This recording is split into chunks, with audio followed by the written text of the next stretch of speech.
ہے کہ ایریا ساگے چگیان ہے پشتی زمانہ دور شوی اتے دوری حال بوشتنی دوشی چے نان دوشی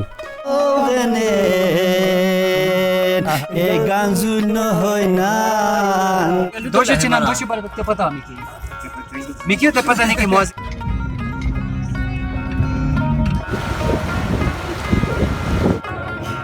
زیارت خان زیرک سونورا موجود اسی پروکا موجود اسی اور نندوشی آخری آرامگاہ ہے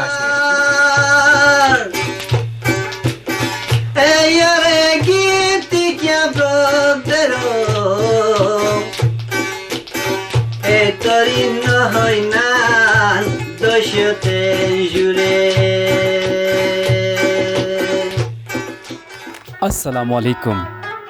اس وقت میں کرو برج اسٹینڈ میں موجود ہوں. آج ہم لسپور بروک کے لیے رخت سفر باندھ چکے ہیں لوک کہانی دوشی اور ناندوشی کی ڈاکومنٹری بنانے کے لیے. اس وقت تقریباً سورج کی کرنیں زمین پر بکھرنے کو ہے. اب تو کچھ اور بھی اندھیرا ہے. یہ میری رات کا سویرا ہے. اس وقت صبح کے تقریباً 6:30 بجنے والے ہیں. اور میں گھر سے کس ٹائم نکلا ہوں؟ جی اس ٹائم چاند کو آپ دیکھ سکتے ہیں جناب. تو ہمارے اس سفر کا باقاعدہ آغاز ہو چکا ہے. آج تاریخ 6 مارچ عیسوی سن ہے 2021 بروز ہفتہ. آج ہماری چھٹی ہے اس لیے انجوائے کر رہے ہیں. میں بھونی پہنچ گیا ہوں. میرے دوست آر جے سید علی شاہ بھائی پہلے ہی سے میزبانی کا رول ادا کرتے ہوئے ناشتے کا انتظام کیا تھا. گاڑی کے ٹائرز میں ہوا بھرنے کے بعد بھونی سے لسپور کی طرف ہم نکل پڑے ہیں. ایک انکل بھی ہمارے ساتھ تشریف فرما ہے. لوگ کہانی سے روایتی کہانی کی شعر عموماً ایسے بشون کافی مشہور دوشی چے نندوشی اصل ہے دوشی کا نندوشی کا ہو بیک گراؤنڈ کیا کہانی پنہان شعر آتی کہانیوں اس پا منظر عام کو سب پشتان کو بچے اول چے مدست آر جے سید علی شاہ بھائی بنیا رخت سفر شروع کری جی اس پا پروا کو پونگا سی ویوز پر شیلی سریتا ہے. میرے بیک گراؤنڈ پہ جو سینری آپ کو نظر آ رہی ہے یہ میرا گرام نمبر 1 ہے. توڑے کی بات ہم اس پا سنو اور اس پا گئے گوئی چھترانو عدد لگا. یہ میوزیم اپنے اندر بہت ساری کہانیاں سموئی ہوئی ہے. فار ایگزامپل مطلب فرہن زمانوں ہمیں چائیدان ہے وہ نہیں سکتے لٹنو دور شوئی ٹونج بو مشہور اصل ہمیں بہت مزیدار بہت لذیذ بہت زبردست سطح ہے. صرف زیرا گیسٹ ہاؤس پروک اپیکشترا ملا ویسے بھی بالکل اس سے اس پا سونورا موجود اسی. لو جی چلتے چلتے اب ہم سنور پہنچ چکے ہیں. سنور کی خوبصورتی اپنی جگہ لیکن یہاں ایک مشہور شخصیت کی کہانی عام ہے جو کہ کسی تعارف کے محتاج نہیں. جی ہاں زیارت خان زیرک. اس کے مقبرے پہ چلتے ہیں. فاتحہ خوانی کر کے آگے کا سفر جاری رکھیں گے کیونکہ ہمیں بہت دور جانا ہے لسپور بروک تک. انہی پتھروں پہ یہاں ایک پل پہ میں نے ایک بہت بڑی غلطی کی تھی جس کا ابھی بھی مجھے بہت پچھتاوا ہے. دیکھیں جی میں نے کیا کیا. نیچے اسکول سے گھر جانے والی بچیوں کو اپنے ساتھ بٹھا کے کچھ دیر تک ان کے معصومانہ باتوں کو ہم نے بہت زیادہ انجوائے کیا.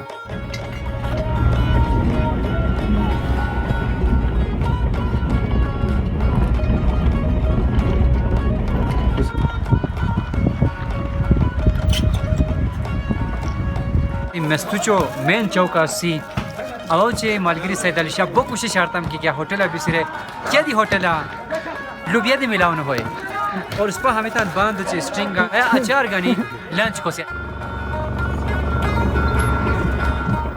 ہمارا لسپور تک لمبا سفر ابھی بھی جاری ہے. یہ بکریوں کا ریوڑ ہے.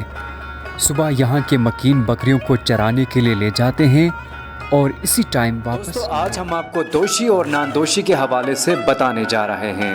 یہ لوک کہانی کی ایک داستان ہے. لوک کہانی اسلاف یا اجداد کی جانب سے چلے آنے والی داستانیں ہوتی ہے جن کی عام طور پر کوئی تحریری حیثیت نہ رہی ہو۔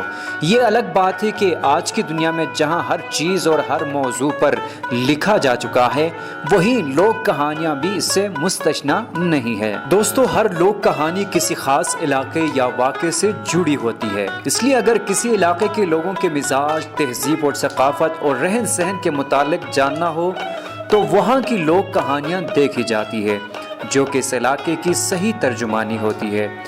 تو چلیں جی، دوشی اور ناندوشی کے حوالے سے ہم آپ کو ابھی بتانے جا رہے ہیں۔ دوشی اور ناندوشی۔ دوشی اور ناندوشی ایک صدیوں پرانی لوک کہانی ہے۔ غم سے نڈھال ماں کی جذبات جس نے ایک لخت جگر کو ایک ناقابل برداشت موت کا شکار ہوتے ہوئے دیکھتی ہے۔ یہ کہانی ہر سننے والوں کے دل کو چھوتا ہے۔ سوگوار ماں کی ناقابل برداشت لمحے کی ایک غمگین داستان آپ کے ساتھ اس وقت ہم شیئر کر رہے ہیں۔ دوشی اور ناندوشی چترال کی وادی لسپور کے خوبصورت گاؤں بروک میں رہتی تھیں۔ ناندوشی کی منگنی شندور کے اس پار وادی غزر کے ایک نوجوان کے ساتھ ہو چکی تھی۔ شادی کے دن دلہا کے خاندان پہنچ چکی تھی۔ بیٹی کی رخصتی کے لیے خوبصورت طریقے سے اہتمام کیا گیا تھا۔ پھر کیا ہوا؟ رات کے وقت ناندوشی اچانک اس جہان فانی سے کوچ کر گئی۔ بتایا یہی جاتا ہے، ایک روایت کے مطابق ان کے حلق میں ہڈی پھنسنے کی وجہ سے موت واقع ہوئی، لیکن ناندوشی کے ماں نے اپنے شوہر کو اس بات کے لیے اعتماد میں لینے میں کامیاب ہو گئی کہ ان کی بیٹی ناندوشی کے موت کا انکشاف دلہا والوں سے نہیں کیا جائے گا۔ اپنے خاندان والوں کو صلاح و مشورے کے بعد اعتماد میں لینے کے بعد انہوں نے دوشی کو دلہن بنانے کا فیصلہ کیا اور اگلی صبح دوشی دلہن بنی اور دلہا والوں کے ساتھ رخصت ہو گئی۔ اس وقت تک ان تمام مراحل کے طے ہونے تک ناندوشی کی ڈیڈ باڈی کو چھپا کے رکھی گئی۔ دلہا والوں کو اس سارے واقعے کا بالکل بھی اندازہ نہیں ہوا، کیونکہ ناندوشی کے خاندان والوں نے ایک مشورے کے تحت دلہا والوں کی مہمان نوازی اور قیام و طعام کا خصوصی بندوبست کیا۔ قصہ المختصر، بارات جب واپس لنگر پہنچی، انہوں نے دیکھا کہ ناندوشی کی جگہ دوشی دلہن بنی ہے، تو پھر انہوں نے دوشی سے پوچھا تو دوشی نے مکمل تفصیل ان کو بتا دی۔ انہوں نے پھر ایک آدمی کو واپس بروک کی طرف روانہ کر دیا کہ آپ حالات کنفرم کر کے ہمیں بتا دیں، ہم یہاں انتظار کرتے ہیں۔ وہ شخص بروک لسپور میں پہنچ کر منظر کشی کر کے واپس وہاں پہنچ کے سارا ماجرا ان کو سنایا۔ پھر وہ لوگ واپس آ گئے۔ واپس آ کے کیا دیکھتے ہیں؟ اس وقت ناندوشی کی تدفین کے انتظامات ہو رہے تھے اور میت سامنے رکھ کر ان کی ماں نے یہ گانا گایا۔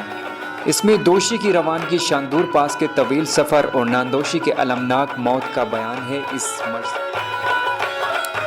ہروشنوا اے نان دوشیو دیتی کیا نان دوشیو کرینسنوا ہائے نان دوشیو تلا جڑے۔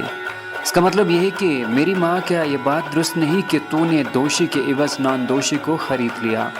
شادی کی رات ناندوشی مر گئی، ماں نے اس کی جگہ دوشی کو دلہن بنایا اور اگلے دن ناندوشی کو دفن کر کے یہ مرثیہ خود اپنے آپ سے مخاطب ہو کر گایا۔ دھوپ کی کرنیں گھاس کے میدان میں آ گئی، میری بیٹی ناندوشی، شندور کی ہری ٹہنیوں کا تنگ راستہ ہے میری بیٹی۔ جی اسپان سے بروکو ہے دہائی خمیسی لسپورو دہن اور حیات مکان کی دوشیو چنن دوشیو جنم حیا بیتی شوی اور ای تاریخی جگہ سوسی رومانوی داستانو کریکٹرو کیا کس پہن سب سپوشتان گوسیان حتت ہے جگو مکینو شونی ہے درو مکینو شونی سپا اتن زیارت دی کرشنی اتے جاگین دیپ سگنی لوسی۔ چلیں جی، ناندوشی کے مزار پہ چلتے ہیں۔